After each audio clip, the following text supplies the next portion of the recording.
nông môi chỉ vật nhôm ní rương đại miên một tận phim chương kế cứ cam bảo đỏ cồn giấy tam trăng nhôm một ai sầm máy tha nhôm anh bảo đỏ cồn ban đo pe bạch chụp ban đôiหัว ngày nâng nghề ôn nụ đại miên ai dụ mà năm bầm bảy khái nơi bảo đỏ mà đai nở lái hai có nhọ miên cùng một đôi bẩn chụp nó không pe chạp chạp ấy nâng đài hạt pò nâng miên pì hạt pò tì muối để sao nhôm đăng cho bà tha tật đỏ mà đai mình trâm tay chị ha rụp thom đài lỗ bầm phật sầm mẹp cồn nhôm mề tật đỏ mà đai nâng tham tẹn đai tu để ti đôi vạ sang chừng đại bằng cá nâng bằng cáประปอนភាពស្វមការពារកូនខ្ញុំពីជំងឺនានាធ្វើឲ្យកូនខ្ញុំមានសុខភាពល្អរឹងមាំហេតុផលទី2ចិត្តអត់ដាច់ធ្វើអត់បានហ្មងនិយាយទៅខ្ញុំដឹងថាផ្ដាច់ដោះកូននឹងត្រូវធ្វើមិនខ្លះក៏ប៉ុន្តែខ្ញុំធ្វើចិត្តអត់បានហ្មងព្រោះនៅពេលដែលកូនខ្ញុំឃើញដោះអើយគ្នាសប្បាយចិត្តគ្នាដេកលក់ស្រួលគ្នាមានភាពកក់ក្ដៅហើយខ្ញុំឯនេះក៏កក់ក្ដៅដែរអញ្ចឹងបើទោះបីជាខ្ញុំដឹងថាផ្ដាច់កូនធ្វើមិនក៏ដោយប៉ុន្តែអត់ហ៊ានអត់ដាច់ចិត្តសោះហ្មងប៉ុន្តែសូមបញ្ជាក់ថាគាត់មិនមែនបើដោះសុតទេណាកូនប្រុសខ្ញុំទាំងពីរនាក់ហ្នឹងទទួលបានអាហាររូបត្ថម្ភតាមរយៈម្ហូបអាហារនិយាយទៅញ៉ាំ3ពេលដូចយើងមនុស្សធំធម្មតាអញ្ចឹងហើយនឹងអាហារសម្រន់ផ្សេងហើយបូកបន្ថែមពីលើហ្នឹងគាត់ក៏ញ៉ាំទឹកដោះគោទឹកដោះពពែដែរអូនវិននិងអូនុញ៉ាំទឹកដោះគោនិងទឹកដោះពពែម៉ាក់ Royal Os ហើយញ៉ាំម៉ាក់ហ្នឹងតាំងពីដើមពួកខ្ញុំអត់ដែរដូរ brand ផ្សេងទ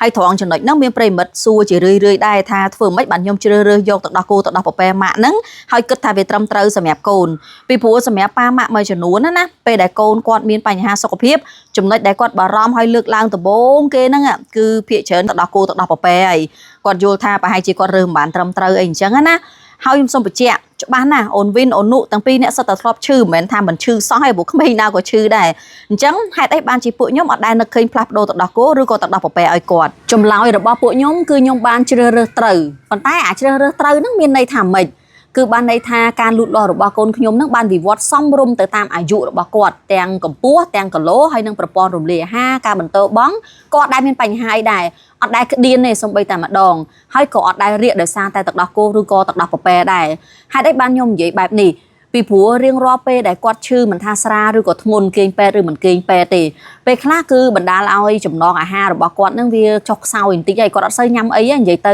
ៅតែបងវិនអូនុហ្នឹងនៅមុំទឹកដោះម្ដាយទឹកដោះគោហើយនិងទឹកដោះពពែនឹងបានហើយជាក់ស្ដែងយើងមើលឃើញថានៅពេលដែលគាត់ញ៉ាំទឹកដោះម្ដាយទឹកដោះគោទឹកដោះពពែហ្នឹង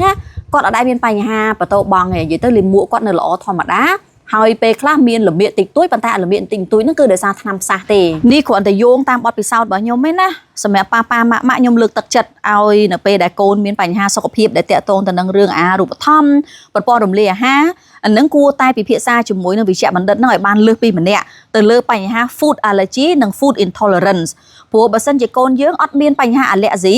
ឬក៏មិនមានថាបញ្ហាអីដែលតាក់ទងទៅនឹងគ្រឿងផ្សំណាមួយនៃម្សៅទឹកដោះគោទេ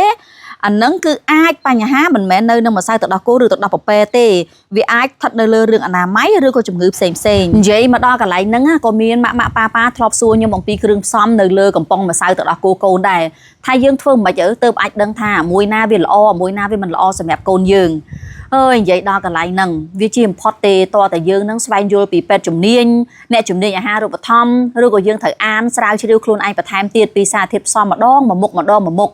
ខ្ញុំនិយាយតាមត្រង់ទៅសូម្បីតែខ្ញុំក៏ដោយក៏ខ្ញុំអត់សូវដឹងរឿងនឹងច្រើនដែរតែគ្រាន់តែថាចៃដន្យប្តីខ្ញុំគឺយល់រឿងនឹងច្រើនអញ្ចឹងប្តីខ្ញុំអង្គុយស្រាវជ្រាវអញ្ចឹងទៅ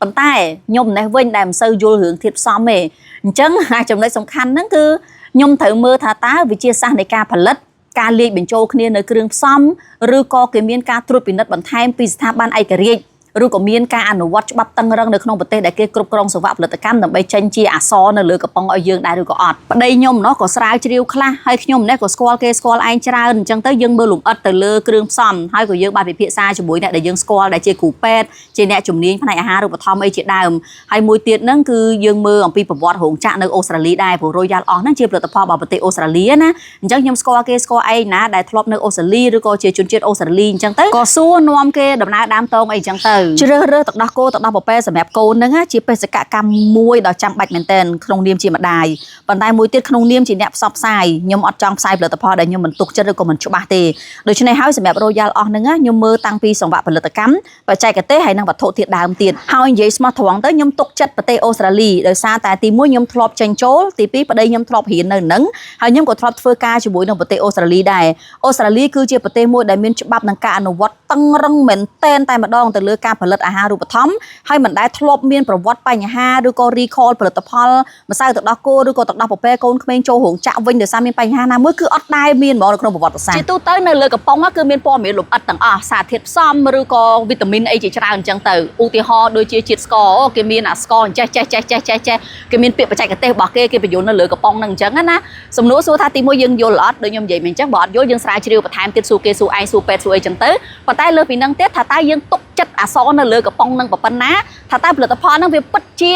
ចេញពីប្រទេសដែលគេនិយាយអញ្ចឹងមែនអត់អញ្ចឹងយើងគួរតែស្វែងយល់ថានៅពេលដែលគេផ្សាយថាមកពីប្រទេសហ្នឹងតើវាពិតជាមកពីប្រទេសហ្នឹងអត់ខ្ញុំទុកចិត្តទៅលើប្រទេសអូស្ត្រាលីដោយសារហេតុផលជាច្រើនដែលខ្ញុំបានលើកឡើងអញ្ចឹងប៉ុន្តែអ្វីមួយដែលខ្ញុំធ្វើនោះគឺខ្ញុំត្រូវរកមើលថាតើ Royal Oak ពិតជារបស់អូស្ត្រាលីមែនអត់ហើយបន្ទាប់ពីដំណើរការនៃការស្វែងរកយ៉ាងច្រើនខ្ញុំសូមបញ្ជាក់ថា Royal Oak គឺពិតជាផលិតផលរបស់ប្រទេសអូស្ត្រាលីមែនហើយដែលសំខាន់គឺក្រុមហ៊ុននៅក្នុងស្រុកខ្មែរយើងដែលនាំចូលជាផ្លូវការផលិតផល Royal Oak ពីអូស្ត្រាលីមកហ្នឹងណាពួកគាត់បើកចិត្តទលាយមែនតើអូនិយាយទៅខ្ញុំចង់ខ្លាចចិត្តគាត់ពីព្រោះខ្ញុំសួរឆ្កឹះឆ្កៀលច្រើនមែនតើតែម្ដងតែខ្ញុំសូមបញ្ជាក់ថាខ្ញុំឆ្កឹះឆ្កៀលហ្នឹងមិនមែនសម្រាប់តែខ្ញុំជា DJ ណាណាណាបងប្អូនលោកប៉ាអ្នកម៉ាក់ដែលជាអតិថិជនអាចឆ្កឹះឆ្កៀលសួរក្រុមហ៊ុនបានដូចគ្នាអូខេទាំងអស់ហ្នឹងហេតុផលចម្បងដែលខ្ញុំបានជ្រើសរើសយក Royal Oak ប៉ុន្តែដែលបន្តរហូតដល់ពេលបច្ចុប្បន្នបន្ទាប់ពីជ្រើសរើសហើយមិនដែលដូរហ្នឹងគឺដោយសារតែលទ្ធផលវាឃើញភ្នែកស្ដែងពិតហ្មងខ្ញុំឃើញកូនខ្ញុំទាំងពីរអូនវិនអាយុ4ឆ្នាំអូននូអាយុ7 ឆ្នាំហើយពិតជាមានសុខភាពល្អសាច់ឈាមស្រស់ថ្លាបញ្ញាវាងវៃឆ្លាតហើយខ្ញុំដឹងថាវាមិនមែនតែទឹកដោះគោមួយមុខទេវាចូលរួមច្រើនក៏ប៉ុន្តែខ្ញុំពិតជាអរគុណដល់ Royal Oak មែនខ្ញុំឃើញថាកូនខ្ញុំវាអត់មានតម្រូវការដើម្បីដូរទឹកដោះគោអីទេខ្ញុំពិតជាពេញចិត្ត brand ហ្នឹងខ្លាំងមែនតែម្ដងលោកប៉ាអ្នកម៉ាក់ទាំងអស់គ្នាអាចស្រាវជ្រាវបន្ថែមទៀតបានព្រោះមួយគ្រួសារកូនមួយទៅកូនមួយវាអត់ដូចគ្នាទេអញ្ចឹងអាចមានចំណុចដូចគ្នាចំណុចខុសគ្នាស្រាវជ្រាវបន្ថែមទៀតបាននេះគឺជា Facebook page របស់គាត់ឈ្មោះ Royal Oak Cambodia អរគុណច្រើនអូរៀងវែងឆ្ងាយបន្តិចអីចាជម្រាបលា